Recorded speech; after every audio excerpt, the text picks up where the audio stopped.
asalaamu calaykum waraxmatullaahi wabarakaatu waxaad ku soo dhawaataan casharka koowaad ee koorsada Microsoft Word. Marka aad rabto inaad barato shay cusub, waxaa muhiim ah marka hore inaad ogaato shaygaasi waxa uu yahay iyo waxa uu qabanayo iyo sababta aad u baranayso. Sidaa darteed waxaan casharkan uga hadli doonaa waa maxay Microsoft Word, maxay tahay hawsha uu MS Word qabto, maxay tahay sababta ay muhiim u tahay inaad barato MS Word, iyo sidoo kale waxaan si kooban uga hadlaynaa taariikhda barnaamijkan ee MS Word. waa maxay Microsoft Word? Microsoft Word waa software ama barnaamij ka mid ah barnaamijyada loo yaqaano word processors. Microsoft Word oo sidoo kale loo soo gaabiyo MS Word ama Word waa barnaamij ay horumariso shirkadda Microsoft. Barnaamijkan wuxuu ka mid yahay barnaamijyada collection-ka ah ay shirkadda Microsoft horumariso ee loo yaqaano Office ama Microsoft Office. MS Word waa software ama barnaamij fully featured word processor ah. softwarada word processorska loo yaqaano ee uu MS Word ka mid yahay waa software awood kuu siinaya inaad edit garayso aadna sidoo kale formaat u yeesho qoraalka. Maxay tahay hawsha uu MS Word qabto? MS Word waa software word processor oo fully featured ah, taasi oo ka dhigan in uu kuu suuragelinayo inaad si sahlan howlo badan ugu qabsato. Howlahaasi oo noqon kara hadday ahaan lahayd howlo publishing la xiriira ama hadday ahaan lahayd howlo taxriirka ama text editing la xiriira. sidoo kale MS Word waxaad u adeegsan kartaa howlo productivity la xiriira. MS Word wuxuu qabtaa howlo dhowr ah, laakiin waxaan ka sheegaynaa 5 ka mid ah howlaha muhiimka ah ee uu qabto. Word processing. Hawsha ugu muhiimsan ee uu MS Word qabto waa word processing, taasi oo macnaheeda ah inuu kuu suuragelinayo inaad abuurto aadna edit garayso documentiska, sidoo kalena aad formaat u yeesho contentiga uu documentiga ka kooban yahay, sida qoraalka. formaat waxaa la yidhaahdaa styleka aad u samaynayso contentiga uu documentiga ka kooban yahay, sida inaad farta nooceeda bedesho, inaad bedesho kalarka ama cabirka qoraalka iyo wax la midka ayaa la yidhaahdaa formatting. MS Word wuxuu kuu suuragelinayaa inaad documentiska u save garayso noocyo kala duwan. Tusaalahaan wuxuu kuu suuragelinayaa inaad u save garaysato PDF ahaan, HTML ahaan, TXT ahaan, ODT ahaan iyo kuwo kale oo intaasi ka badan. MS Word waxaad ka helaysaa wax la yiraahdo templates oo aan casharada xiga uga hadli doono waxa ay yihiin. Laakiin haddii aan si kooban u sheegno, templates waa dokumentiyo hab u yaala ah ama dokumentiyo diyaarsan oo aad kaliya waxa aad rabto ka bedelayso. Markii aad diyaarinayso book, waxa ugu muhiimsan ee aad u baahanayso waa in aad si fudud buuga ugu samayso waxa la yiraahdo table of contents ama jadwal oo soo koobaya dhammaan mawaadiicda uu buuga ka kooban yahay. MS Word wuxuu kuu suuragelinayaa inaad si fudud u samayso waxa loo yaqaano table of contents oo loo soo gaabiyo TOC.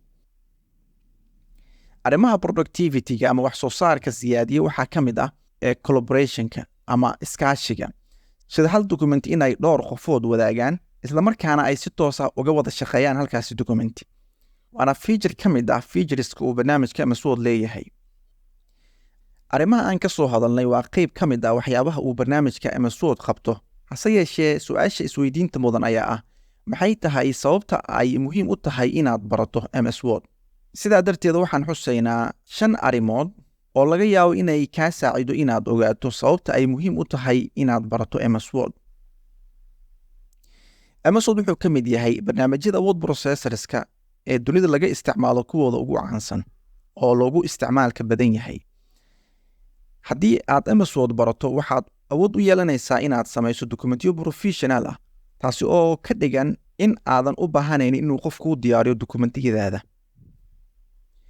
MS Word waxyaabaha uu uga duwan yahay barnaamijyada kale isaga la midka waxaa ka mid ah designka interface-ka uu leeyahay oo ah interface si aad loo habeeyey, qofka adeegsanayana uu si fudud ku fahmi karo.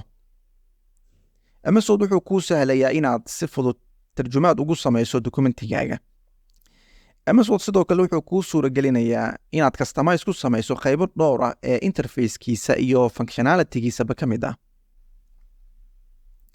shirkadda Microsoft markii ugu horeysay ee ay si rasmi ah shaaca uga qaaday software-ka MS Word aan hadda u naqaano waxay ahayd sanadkii 1983 oo miilaadiga. software-kan waxaa programintiisa ka shaqeeyay 2 shakhsi oo lagu kala magacaabi jiray Charles Simonyi iyo Richard Broadley oo xilligaa u shaqeynayay shirkadda Microsoft.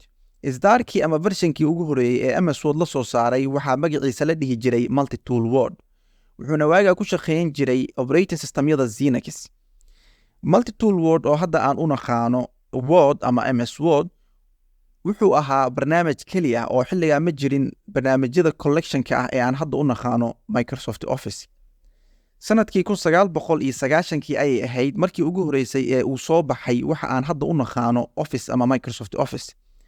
Barnaamijyada uu Office-ka waaga ka koobnaa kaliya waxay ahaayeen 3 barnaamij oo kala ah Word ama Microsoft Word iyo Microsoft Excel iyo PowerPoint. waana 3 barnaamij ee koorka u ah collectionka Office-ka la isku yiraahdo ee hadda barnaamijyo intaa ka badan ka kooban. MS Word markii ugu horeysay wuxuu kaliya ku shaqeynayay operating systemyada Xenix loo yaqaanay ee waaga jiray. hase yeeshee sanadkii 1985tii Microsoft waxay develop garaysay version cusub ee ku shaqeynaya operating systemka Mac OS. sanadkii 1989kii ayay ahayd markii uu soo baxay MS Word version ku shaqeynaya operating systemka Windows. waxaan rajaynayaa inaad wax uun ka faa'iiday casharkan. waxaan casharka xiga uga hadlaynaa barnaamijyada MS Word la midka ah, versionada kala duwan ee uu MS Word leeyahay, iyo sida Office-ka kombiyuutarka loogu shubto. Assalaamu calaykum waraxmatullaahi wabarakaatuh.